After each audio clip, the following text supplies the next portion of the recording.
Vida íntima de nosso Senhor Jesus Cristo. Das revelações de Jesus, a irmã Maria Cecília Baige. Penas e alegrias que Jesus sofreu pela privação do sentido do gosto. Jesus diz: o mesmo que experimentei quanto a este sentido, sentia-o em todos os outros sentidos, e todos juntos causavam grande pena ao meu espírito. No entanto, mais me atormentava a aflição causada pelos meus irmãos que ofendiam o meu Pai por todos os sentidos e não queriam prevalecer-se de todos os meus sofrimentos e obras em seu favor. Proporcionava-me, porém, alguma consolação ver que muitos prevalecer-se-iam dos meus sofrimentos e dos meus méritos, e que, em vista destes, e para imitar-me, mortificar-se-iam e avançariam na virtude e na perfeição.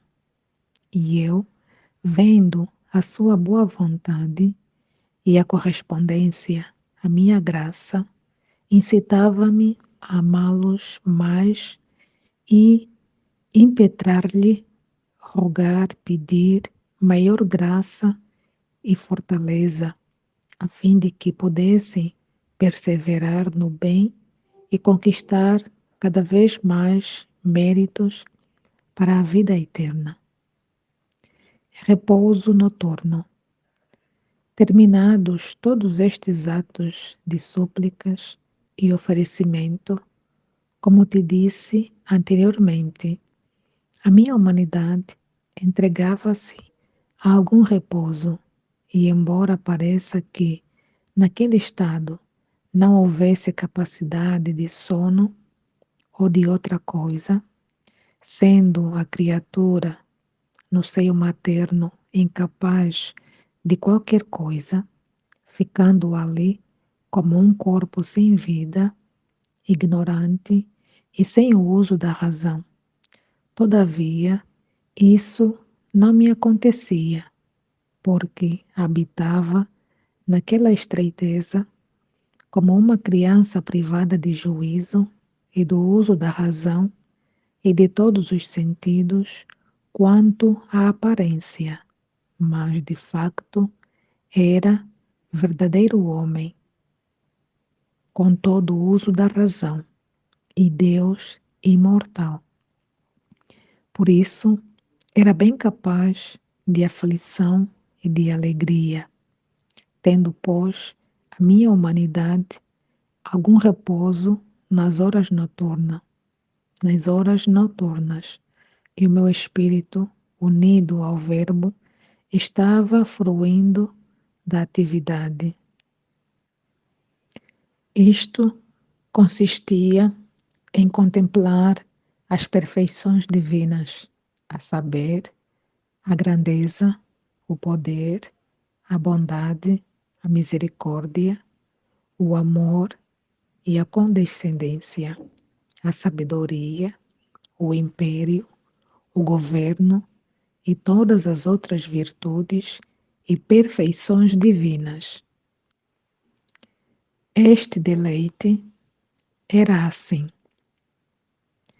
A humanidade era privada de todo deleite por estar destinada a padecer sempre e a ser privada de todas essas coisas que poderiam proporcionar-lhe alívio e consolação. Embora a minha humanidade fosse unida à divindade, não obstante, durante o tempo de repouso, ficava privada de todos os sentidos e dela se retirava o espírito, e não participava destas consolações. A minha alma deleitava-se na contemplação das perfeições divinas e, como estava unida ao Verbo, deleitava-se duplamente, enquanto ainda era partícipe de tão excelsa grandeza.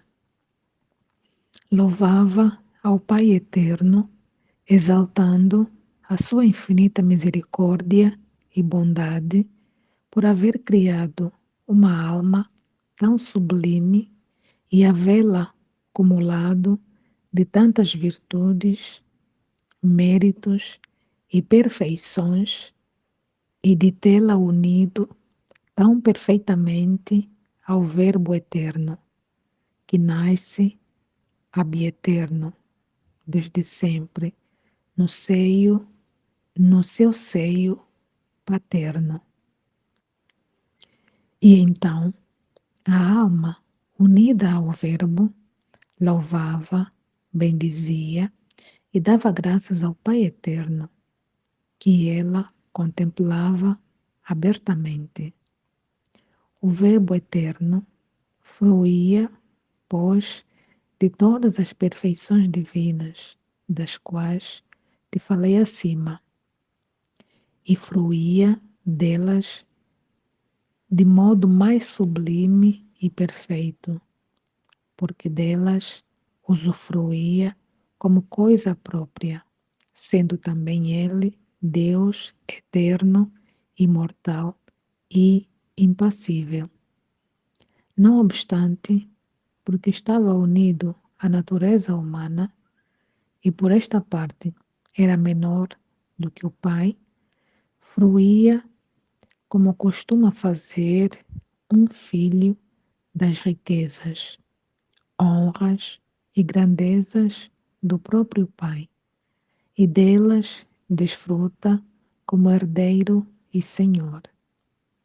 No entanto, sendo filho, possui o domínio com certa submissão ao Pai. E se o Pai quer dispor ao seu modo, o Filho se entrega à sua vontade, embora ele também tenha seu jus, como filho. E quando o Filho queria dispor, pedia ao Pai, e este, benigno e amoroso, de boa vontade, condescendia aos pedidos do Filho. Ora,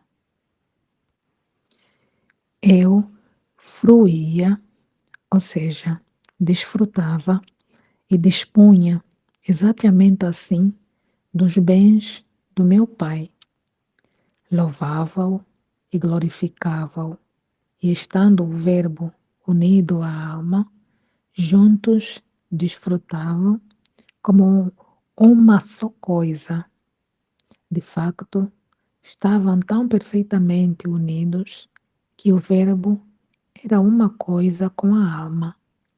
Neste deleite passavam-se horas, mas, ao recuperar a humanidade, os sentidos próprios, a alma ficava privada do deleite e da beatitude que conservava certamente em si, mas desfrutava com maior perfeição quanto a humanidade estava privada dos sentidos, em ordem ao repouso necessário para o seu sustento e desenvolvimento.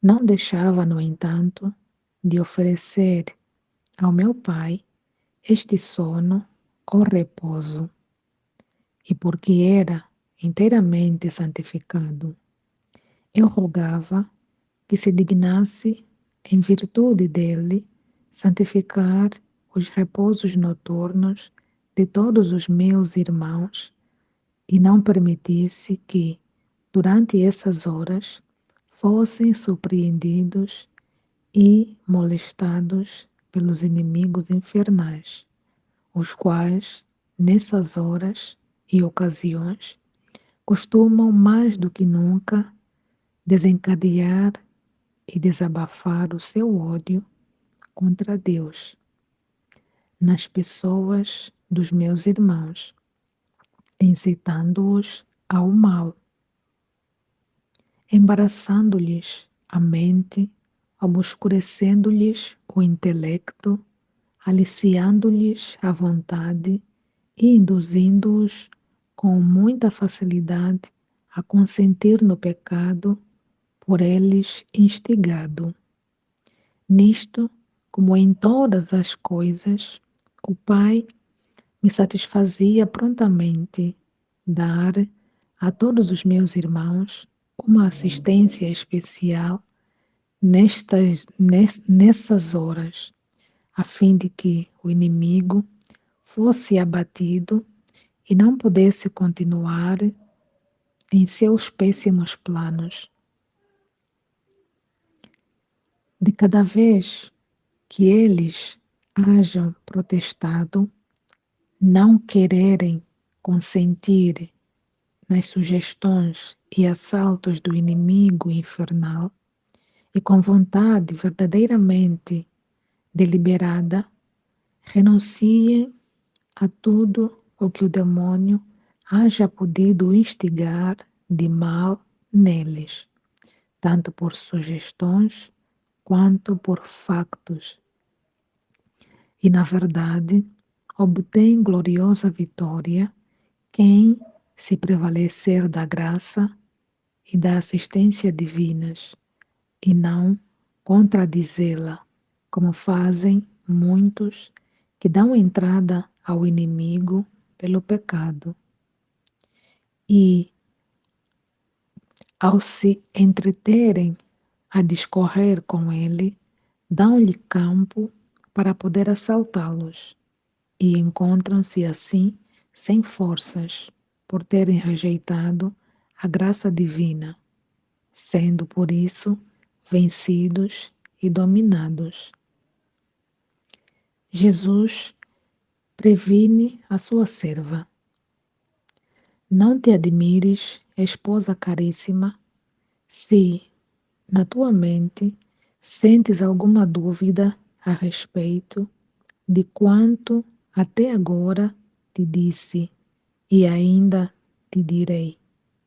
Porque, como se trata de coisas para ti inteiramente ignoradas, o inimigo do gênero humano se esforça por incitar em sua mente muitas dúvidas, a fim de que te enfastie a obra começada por minha ordem.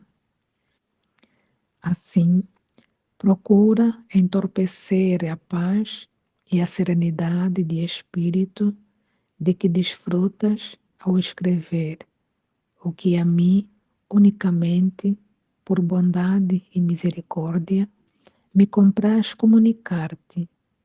Sê forte e consistente, portanto, rejeitando tudo o que contra esta obra te sugerir, e acredite firmemente no que eu te sugiro, porque eu sou a verdade infalível, não sei nem posso mentir.